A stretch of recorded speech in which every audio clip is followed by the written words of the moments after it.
Lauderdale. Yes, sir. Guess it could happen anywhere, you know? It's some shit I experienced. You know what I'm saying?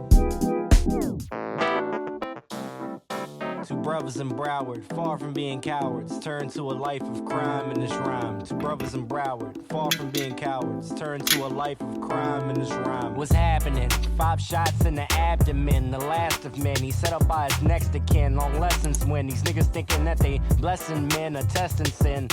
The bullets burned through his skin. His wife acting pragmatic. His strife is tragic. Sense of confusion. They could have bruised him, them addicts. Wife used him and abused him. Set him up for contusions. His loose ones, his used ones. Check out the dramatic. He worked 9 to 5 like a force of habit. Reflexes like a rabbit. Military trained. When 5 niggas jump though, it's hard to use your brain to get out of a plane. Situation is easy, but sleazy disdain from your lover and mother of your kids to put you to shame.